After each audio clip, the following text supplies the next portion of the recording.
पृथ्वी पर ऐसी कई रहस्यमय जगह है जो अपने भीतर न जाने कितने राज दफन किए हुए हैं। इन स्थानों को लेकर हमेशा हमारे भीतर कौतूहल भरा रहता है। कई लोग रोमांच पाने के उद्देश्य से इन जगहों पर घूमने के लिए जाते हैं। इसी कड़ी में आज हम बात करने वाले हैं ऐसे ही 10 रहस्यमय आइलैंड के बारे में, जिसके विषय में जानने के बाद आपके रोंगटे खड़े हो जाएंगे। कहा जाता है कि ये आइलैंड लंबे समय से स्थापित है। इस स्थान पर जो कोई भी जाता है वह लौटकर वापस नहीं आ पाता। इस जगह से जुड़ी ऐसी कई घटनाएं हैं जिसे जानने के बाद आप दांतों तले उंगलियां दबा देंगे। आइए वीडियो की शुरुआत करते हैं। नमस्कार, कुंडिया वॉइस यूट्यूब चैनल पे आपका स्वागत है। इस समय आपके सपोर्ट की हमें सख्त जरूरत है, इसलिए वीडियो को एक लाइक और चैनल को सब्सक्राइब कर लीजिए, साथ ही बेल आइकन को भी प्रेस कर लीजिए। ध्यान में लीजिएगा। नंबर 1, सोकोत्रा द्वीप। सोकोत्रा द्वीप हिंद महासागर में मौजूद है। सोकोत्रा आइलैंड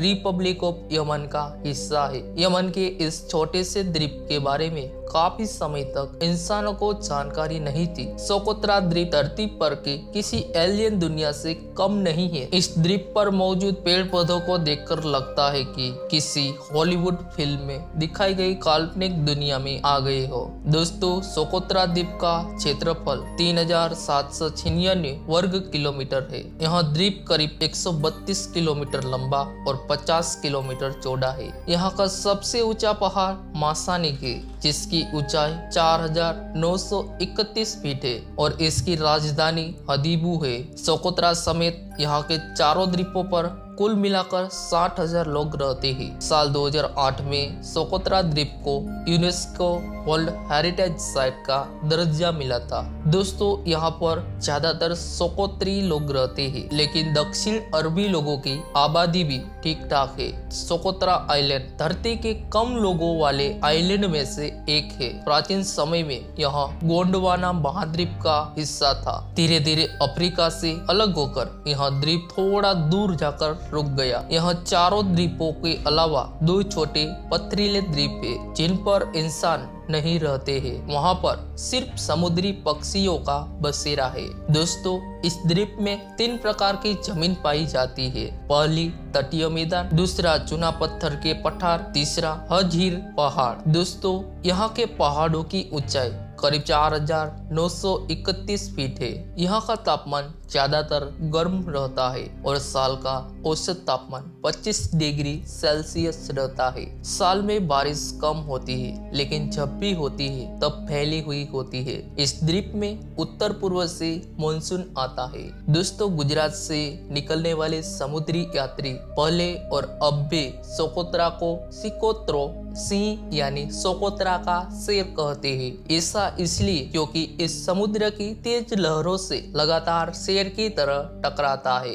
अरब सागर के पास स्थित होने और गर्म जलवायु के बावजूद इस द्वीप को जैव विविधता का गढ़ कहा जाता है। 1990 में संयुक्त राष्ट्र के बायोलॉजिस्ट ने यहाँ पर दौरा किया था ताकि यहाँ के पेड़ पौधों की स्टडी की जा सके। यहाँ के पेड़ पौधे इस द्वीप का प्रमुख आकर्षण है। सोकोत्रा आइलैंड पर 700 से ज्यादा पेड़ पौधों की प्रजातियां हैं। उनमें से कुछ प्रजातियां सिर्फ और सिर्फ सोकोत्रा आइलैंड पर पाई जाती है, जो कहीं और नहीं पाई जाती। ऐसा विचित्र नजारा न्यूजीलैंड, हवाई और न्यू कैलेडोनिया के आसपास देखने को मिलता है, लेकिन बेहद कम। ज्यादा गर्मी और सूखे की वजह से यहाँ के पेड़ पौधों ने अलग ही रूप धारण कर लिया है। लगता है कि किसी एलियन दुनिया से लाए गए पौधे और पेड़ हो। एक रिपोर्ट के मुताबिक इस द्वीप पर मौजूद 825 पेड़ पौधों की प्रजातियों में से सिर्फ 307 यहीं पर मिलते हैं। बाकी के पेड़ पौधे कहां से आए, इसके बारे में अभी तक किसी को पता नहीं चल पाया है। सोकोत्रा द्वीप के सभी फूल पौधों की जांच IUCN रेड लिस्ट ने की है। इसी में पता चला है कि यहाँ पर 3 पौधे ऐसे हैं जो गंभीर रूप से विलुप्त होने की कगार पर है, जबकि 27 प्रजातियों के पौधे विलुप्त हो सकते हैं। इस द्वीप का सबसे हैरान करने वाला पौधा है ड्रैगन ब्लड ट्री। छतरी नुमा यह पेड़ पूरी दुनिया को हैरान बयान करता है। इसमें से लाल रंग का तरल पदार्थ निकलता है जिसे पहले डाई के लिए उपयोग करते थे, अब इसका उपयोग पेंटिंग और वर्निश के लिए होता है। दोस्तों, सोकोत्रा द्वीप पर रेप्टाइल्स यानी छिपकलियों और सांपों की 31 प्रजातियां है। इस सारी की सारी प्रजातियां स्थानीय है। यहाँ ऐसी छिपकलियां मिलती है जिसके पैर नहीं होते हैं। आपको यहाँ बता दें कि यहाँ पर ब्लू बबून टेरुटुला मकड़ी भी मिलती है। साफ पानी के केकड़ों की 3 प्रजातियां मौजूद थी। इस द्वीप पर इंसान 2000 साल से रह रहे हैं। Number 2, Goki island.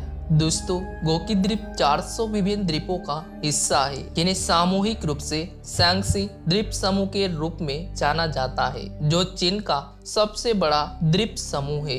यांगतजी नदी को चीन की मातृ नदी माना जाता है और यह दुनिया की तीसरी सबसे लंबी नदी भी है। वह स्थान जो कभी कई मछुआरे का घर था, अब हरियाली की खूबसूरत चादर में लिपटा एक परित्यक्त द्वीप है। गोकी द्वीप पर प्राथमिक उद्योग मछली पकड़ना था, इससे पहले कि इसके निवासियों ने द्वीप छोड़ना शुरू कर दिया, जो अब प्रकृति की गोद में सो रहा है। समय के साथ मछुआरे ने चीन के बड़े शहरों में बेहतर नौकरी खोजने के लिए द्वीप छोड़ना शुरू कर दिया, जो कभी कुछ लोगों का घर था। वह अब एक निर्जन द्वीप के अलावा और कुछ नहीं है, जिसे प्रकृति ने एक बार फिर से अपना कहने के लिए हासिल कर लिया है। वही करना जो प्रकृति सबसे अच्छा करती है। बेहतर शहरी जीवन के सपनों के साथ गोकी के लोगों ने कंक्रीट के जंगलों को अपनाने के लिए जगह छोड़ दी, जबकि प्रकृति ने उसी द्वीप पर अपना खुद का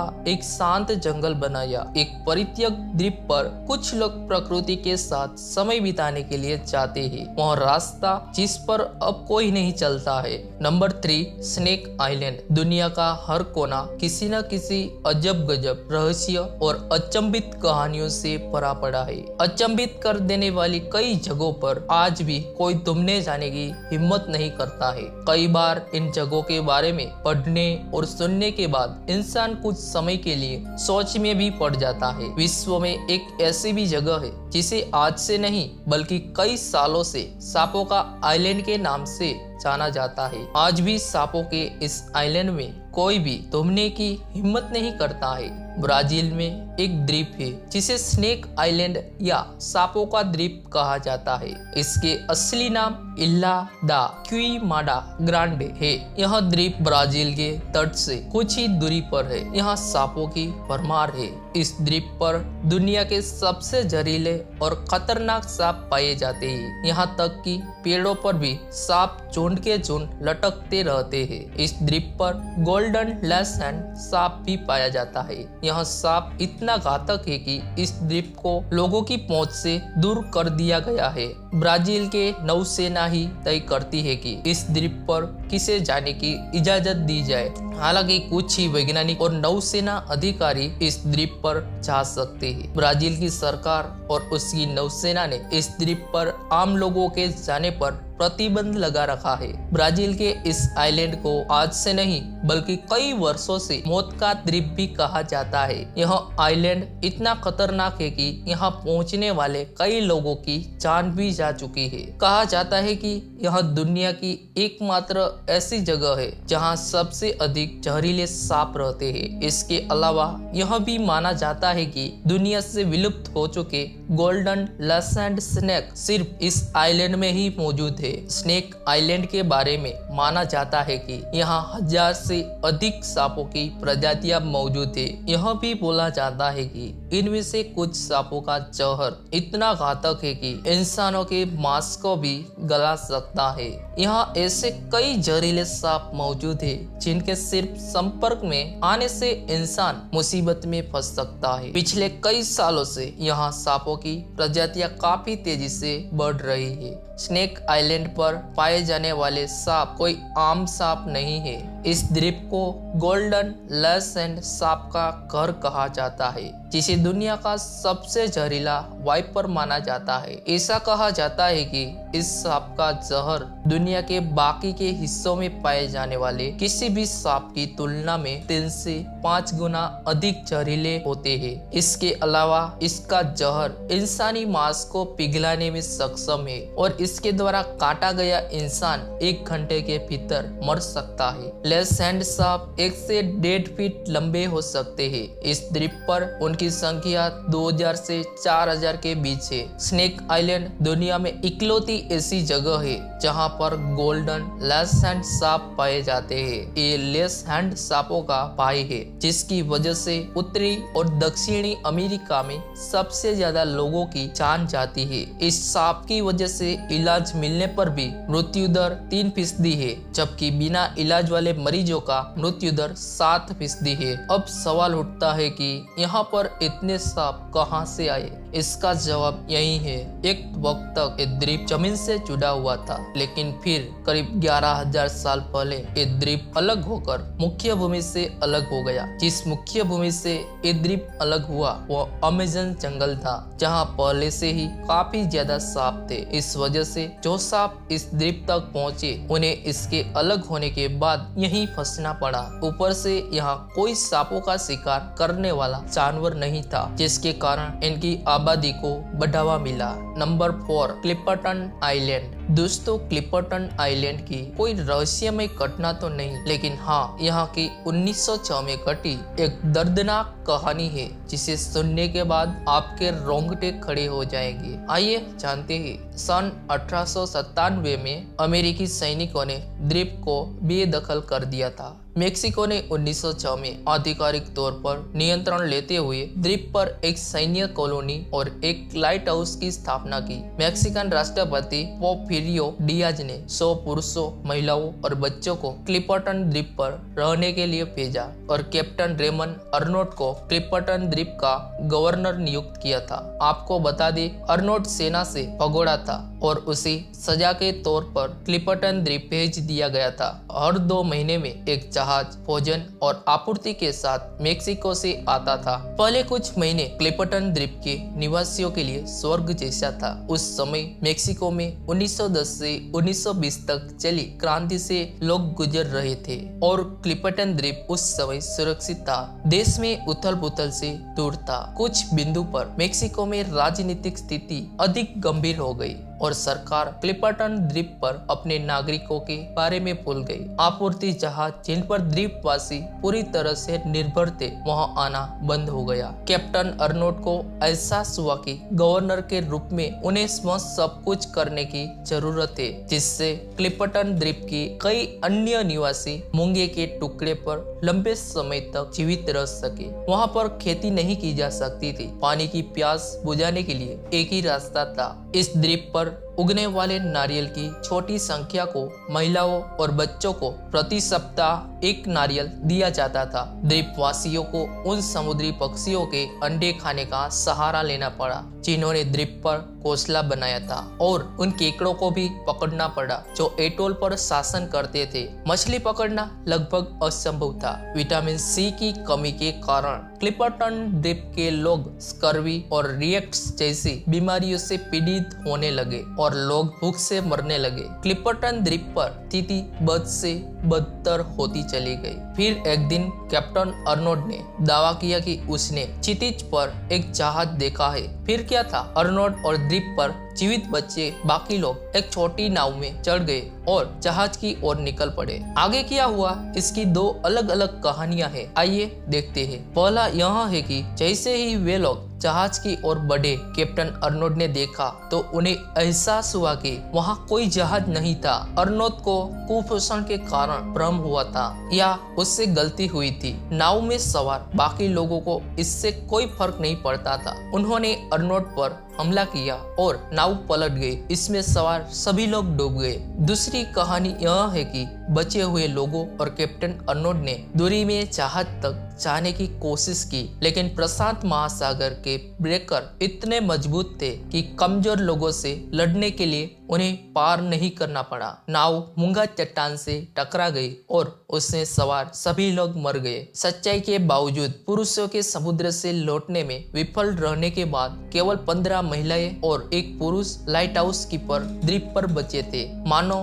ब्रह्मांड द्वीपवासियों की ताकत का परीक्षण कर रहा था। मूंगे का छोटा सा टुकड़ा उष्णकटिबंधीय तूफान की चपेट में आ गया और द्वीप पर अस्थायी संरचनाओं का नुकसान पहुंचा। अर्नोल्ड की मृत्यु के बाद प्रकाश स्तंभ के रक्षक विक्टोरियानो अल्वारेज ने खुद को क्लिपर्टन द्वीप का राजा घोषित कर दिया और द्वीप पर बचे लोगों का जीवन और भी बदतर हो गया। अल्वारेज मानसिक रूप से परेशान था और उसने कठोरता से शासन किया। 19वीं शताब्दी में कभी न खत्म होने वाले अकेलेपन और नौकरी की मांगों के कारण लाइट हाउस रखवालों के बीच पागलपन और आत्महत्या की आवृत्ति बहुत अधिक थी। क्लिपर्टन द्वीप के पागल राजा ने अपने लिए एक बंदूक छोड़कर द्वीप के सभी हथियार एकत्र किए और उन सभी को समुद्र में फेंक दिया। फिर उसने घोषणा की द्वीप पर की सभी महिलाएं उसकी है। अल्वारेज द्वीप पर महिलाओं और किशोर लड़कियों के साथ बलात्कार करता था और अपनी इच्छा अनुसार बच्चों को गुलाम बना लेता था। महिलाएं और बच्चे कमजोर थे, भूखे थे, भयभीत थे और क्लिपर्टन द्वीप के राजा द्वारा उन पर लगातार अत्याचार किया जा रहा था। जब कोई उसके आदेशों का पालन नहीं करता था तो अल्वारेज उस व्यक्ति को पीट पीट कर या अपनी बंदूक से गोली मारकर एक उदाहरण बना देता था। एक क्रूरता 3 साल तक चली। आखिरकार हालत तब बिगड़ गई जब द्वीप की 2 महिलाएं, जिनमें से एक कैप्टन अर्नोल्ड की विधवा एलिसिया थी, प्रकाश स्तंभ में गई। क्लिपर्टन द्वीप के राजा ने उनकी उपस्थिति की मांग की थी, लेकिन जब महिलाएं पहुंची तो उन्होंने उस पर हमला कर दिया। महिलाओं ने हथौड़े और चाकू से अल्वारेज की हत्या कर दी और उसके अवशेषों को केकड़ों द्वारा खाने के लिए किनारे पर छोड़ दिया। हालांकि यह जीत द्वीप पर बचे कुछ लोगों के लिए राहत थी, लेकिन वे अभी भी फंसे हुए थे और भूख से मर रहे थे। ऐसा तब तक था जब तक कोई चमत्कार नहीं होता। सन 1917 में क्लिपर्टन द्वीप के राजा की हार के कुछ ही समय बाद द्वीपवासियों ने दूर से एक जहाज देखा, जिस जहाज को कैप्टन अर्नोल्ड ने वर्षों पहले देखने का दावा किया था। उसके विपरीत यह जहाज असली था। अमेरिकी नौसेना का गनशिप यॉर्कटाउन द्वीप के पास पानी में गश्त कर रहा था और उन्होंने एक द्वीप पर महिलाओं और बच्चों को देखा। उन्हें लगा कि यह निर्जन है। यॉर्कटाउन के कमांडर एचपी पेरिल ने क्लिपर्टन द्वीप पर लोगों को बचाने के लिए एक नाव की मांग की और कई पुरुष छीण महिलाओं और बच्चों को जहाज पर वापस ले जाने के लिए किनारे पर आए। एलिसिया अर्नोल्ड ने जहाज के चालक दल को बताया कि क्या हुआ और वे भयभीत हो गए। हालांकि लेफ्टिनेंट केर ने क्लिपर्टन द्वीप पर बचाव की आधिकारिक रिपोर्ट लिखी, लेकिन उन्होंने कभी भी क्लिपर्टन द्वीप के राजा या उनकी हत्याओं का उल्लेख नहीं किया है। यॉर्कटाउन के लोगों ने बचे हुए लोगों को मुख्य भूमि मैक्सिको में नया जीवन शुरू करने में मदद करने के लिए एक छोटा सा फंड इकट्ठा किया और नौसेना के नाविकों के कार्यों ने स्थानीय लोगों को इतना प्रभावित किया कि 11 बचे लोगों के लिए एक बड़ी पार्टी रखी गई। बचे हुए लोग दिसे पीटे थे और अपनी उम्र से कहीं अधिक उम्र के दिख रहे थे।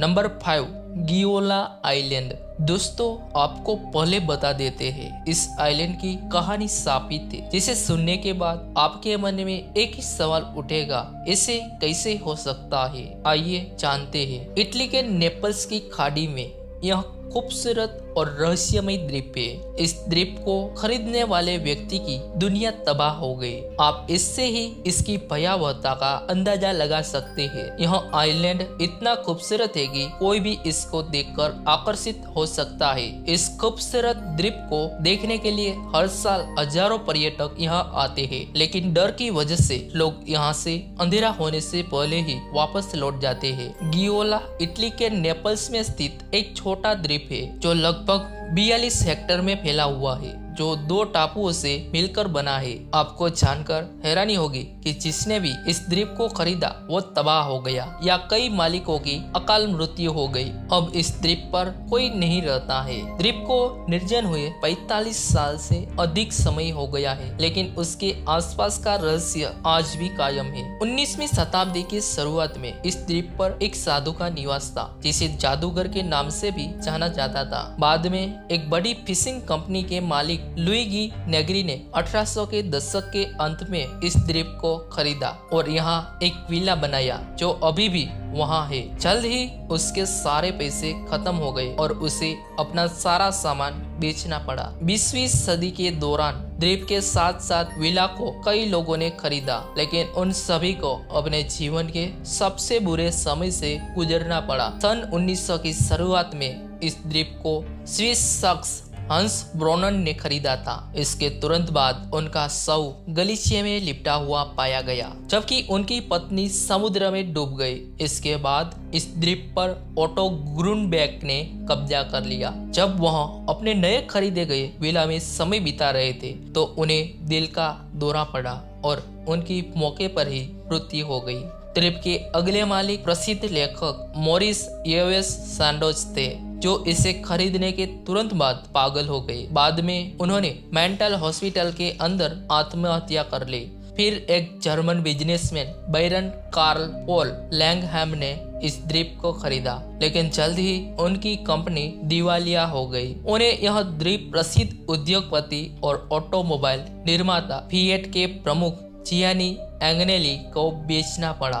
द्वीप खरीदने के बाद उन्हें भी बहुत कष्ट सहना पड़ा और उनके परिवार में भी दुखद मौत हुई। इस द्वीप पर तब एक अमेरिकी बिजनेसमैन जीन पॉल गेटी ने कब्जा कर लिया था। उसे भी कई दुर्भाग्यपूर्ण घटनाओं से गुजरना पड़ा, जिसमें उन्होंने आत्महत्या के कारण अपने सबसे बड़े बेटे को खो दिया था। उनके सबसे छोटे बेटे की भी रहस्यमय परिस्थितियों में मृत्यु हो गई, जबकि उनके पोते का कुछ खतरनाक अपराधियों ने अपहरण कर लिया था। द्वीप के अंतिम ज्ञात मालिक जियान पास्केल ग्रेपोन को जेल में डाल दिया गया था, जबकि उनकी पत्नी की एक कार दुर्घटना में मृत्यु हो गई। इसके बाद 1978 में सरकार ने इस द्वीप को अपने कंट्रोल में ले लिया। Number 6, Palmyra island. दोस्तों, पलमायरा आइलैंड अमेरिका के सामो हाईवे पर स्थित है। मान्यता है कि यह द्वीप लंबे समय से स्थापित हो रखा है। इस डरावनी जगह पर आपको एक भी व्यक्ति देखने को नहीं मिलेगा। सन 1798 से लेकर अब तक यहाँ पर कई अजीबोगरीब घटनाएं हुई है। अक्सर इस आइलैंड के ऊपर से उड़ने वाले प्लेन और जहाज रहस्यमय तरीके से गायब हो जाते हैं। हालांकि कई लोगों ने इसके रहस्य को पर्दा उठाने की कोशिश की, उसके बाद भी उन्हें इसमें सफलता नहीं मिल पाई है। इसके बारे में लोगों का कहना है कि इस शापित द्वीप पर जो कोई भी जाता है वह कभी वापस नहीं आ पाता है। ऐसे कई रिकॉर्ड सामने आए हैं जिनमें इस बात का उल्लेख है कि इस टापू पर जाने के बाद कई व्यक्ति वापस नहीं आ सके हैं। हालांकि कुछ ऐसे भी हिम्मतवान लोग थे जो इस टापू पर जाने के बाद वापस लौटकर आ गए। उनके मुताबिक इस रहस्यमय जगह पर उन्हें काफी अजीबोगरीब महसूस हुआ था। वे बताते हैं कि यहाँ पर उनका कई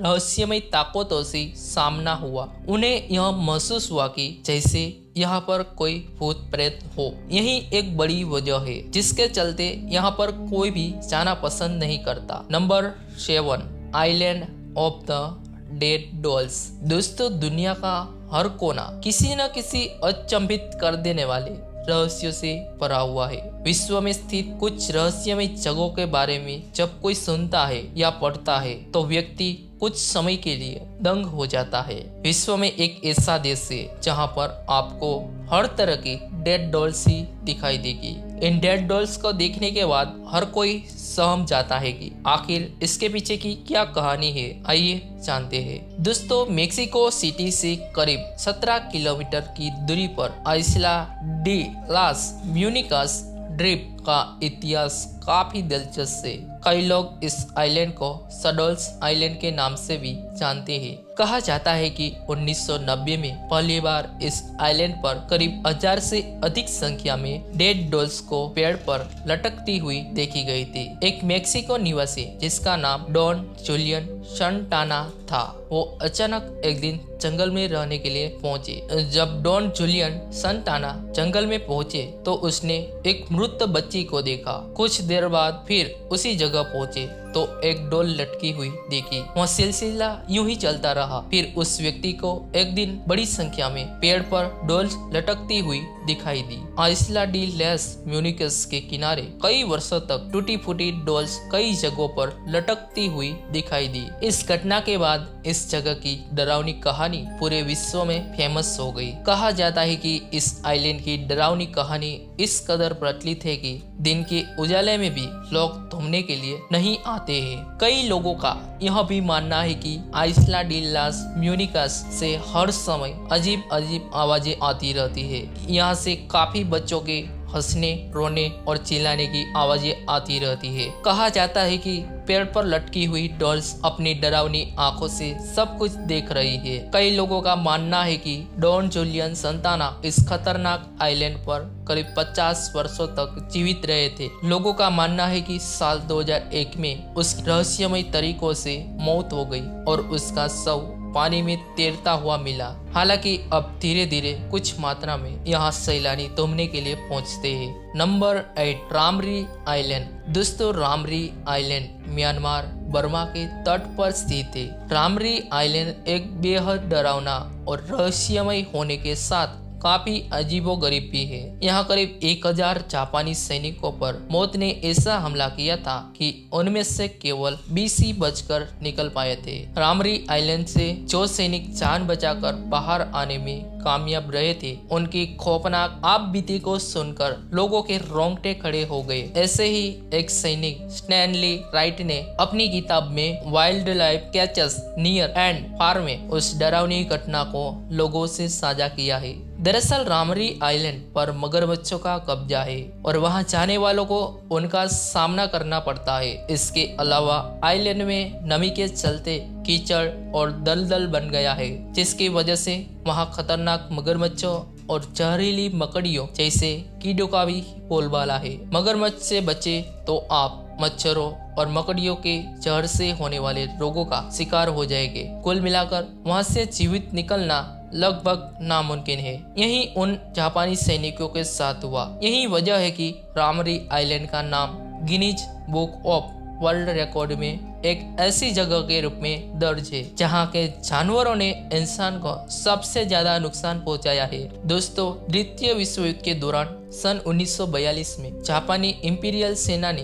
रामरी द्वीप पर कब्जा कर लिया। ये द्वीप म्यांमार के तट के पास ही स्थित था। रणनीतिक रूप से रामरी बेहद ही महत्वपूर्ण जगह थी। ऐसे में मित्र राष्ट्रों को लगने लगा कि इसे कब्जे में लेना जरूरी है। इस तरह 1945 में द्वीप पर कब्जा करने के लिए मित्र राष्ट्रों ने हमला करना शुरू किया। जापानी सेना युद्ध में हारने के बाद इस आइलैंड पर डेरा डाला था। कहानी कुछ ऐसे है। पड़ोसी देश के सैनिकों ने जापानी सैनिकों से काफी समय तक मुकाबला किया, लेकिन आखिर में वे हारने लगे। इसके बाद उन्होंने आत्मसमर्पण के लिए कहे जाने पर उसकी उपेक्षा करके रामरी आइलैंड के अंदर वाले हिस्से में जाने का फैसला किया, जहां 20 फीट लंबे और 1 टन से भी भारी मगरमच्छ उनका इंतजार कर रहे थे। जो सैनिक उनसे बचे वे मच्छर और मकड़ी जैसे कीड़ों का शिकार बन गए। नतीजा यही है कि 1000 जापानी सैनिकों में से सिर्फ 20 सैनिक ही इस मौत के आइलैंड से जान बचाकर निकल पाए थे। Number 9, Poveglia island. दोस्तों, विश्व के सबसे खूबसूरत देशों में से एक देश जहां एक ऐसी डरावनी जगह है जिसकी कहानी आज से नहीं बल्कि सदियों से प्राचीन है। इस जगह के बारे में कई लोगों का मानना है कि यहाँ पर लाखों लोगों को जिंदा जलाया गया था। ऐसा ही कुछ हुआ था इटली के एक द्वीप पर, जहाँ महामारी के चलते लाखों लोगों को जिंदा जलाए जाने का दावा किया जाता है। इस रहस्यमय द्वीप को दुनिया की सबसे डरावनी जगहों में से एक माना जाता है। दोस्तों, वीडियो में आगे बढ़ने से पहले छोटी सी रिक्वेस्ट है, अभी तक आप वीडियो को देख रहे हो तो प्लीज वीडियो को सब्सक्राइब कर लीजिए, साथ ही बेल आइकन को भी प्रेस कर लीजिए, क्योंकि इस वक्त आपके सपोर्ट की हमें सख्त जरूरत है। इटली के वेनिस और लीडो के बीच इस जगह का नाम है पोवेगेलिया द्वीप, जो वेनिसियन खाड़ी में स्थित थी। मीडिया रिपोर्ट्स के मुताबिक इस द्वीप का इतिहास 16वीं शताब्दी से जुड़ा है। जब इटली में प्लेग महामारी फैली थी, तब पोवेगेलिया द्वीप पर प्लेग के मरीजों को रखा जाता था। यह महामारी लगातार बढ़ती जा रही थी और शासकों के हाथ से बाहर हो चुकी थी। कहा जाता है कि प्लेग पर काबू पाने के लिए शासकों ने इस द्वीप पर करीब 1,60,000 लोगों को जिंदा जलाने का हुक्म दे दिया था। जलाने के बाद सभी के शवों को इसी द्वीप पर दफनाया गया था। इसके बाद से ही आसपास के लोग इस द्वीप को शापित और भूतिया मानने लगे। माना जाता है कि यहाँ मारे गए लोगों की आत्माएं यहाँ भटकती है। इतना ही नहीं, कुछ ने तो अजीबोगरीब आवाजें सुनने का भी दावा किया है। प्लेग के बाद एक बार फिर महामारी ने पोवेगेलिया द्वीप पर दस्तक दी और यहाँ काला बुखार नामक बीमारी फैल गई। वैज्ञानिक अभी तक यहाँ लगातार फैल रही महामारियों के रहस्यों को सुलझा नहीं पाए हैं। यहाँ पर एक मानसिक रोगों का अस्पताल भी बनाया गया था। हालांकि इस अस्पताल को 1960 के दशक में बंद कर दिया गया था। इसके बाद से लोग वहां नहीं जाते। इटली की सरकार ने इस द्वीप पर पर्यटकों की एंट्री को बैन कर रखा है। वर्तमान में यहाँ करीब 100 परिवार रहते हैं, लेकिन किसी बाहरी का यहाँ आना मना है। 2014 में खबर आई थी कि इटली ने भारी कर्ज को उतारने के लिए इस द्वीप को बेचने की पेशकश की है। इटली के एक बिजनेसमैन लुइगी ब्रुगनारो ने करीब 4 करोड़ रुपए में इस द्वीप को खरीदा था। पोवेगेलिया आइलैंड का इतिहास काफी दिलचस्प है। इस आइलैंड का इतिहास करीब 9वीं शताब्दी से भी प्राचीन बताया जाता है। इस आइलैंड के बारे में कहा जाता है कि पहले यह बेहद ही खूबसूरत हुआ करता था, लेकिन एक घटना ने इसका इतिहास बदलकर रख दिया। Number 10, Christmas island red crabs. दोस्तों, इस आइलैंड में इतने केकड़े हैं कि आप गिनते गिनते थक जाएंगे। और हाँ, आपके मन में एक सवाल जरूर उठेगा, आखिर इतने केकड़े आए कहां से? तो चलिए जानते हैं। दोस्तों, ऑस्ट्रेलिया के क्वींसलैंड में स्थित क्रिसमस द्वीप पर हर साल करोड़ों लाल केकड़े प्रजनन करने के लिए माइग्रेट करते हैं। ये केकड़े हर साल मानसून की पहली बारिश के साथ जंगल से दूसरे छोर तक चलते हैं, जो भारतीय महासागर तक जाते हैं। इस दौरान सड़कें पूरी तरह लाल हो जाती है, जैसे कि रेड कारपेट। आमतौर पर माइग्रेशन पीरियड अक्टूबर या नवंबर महीने में होता है,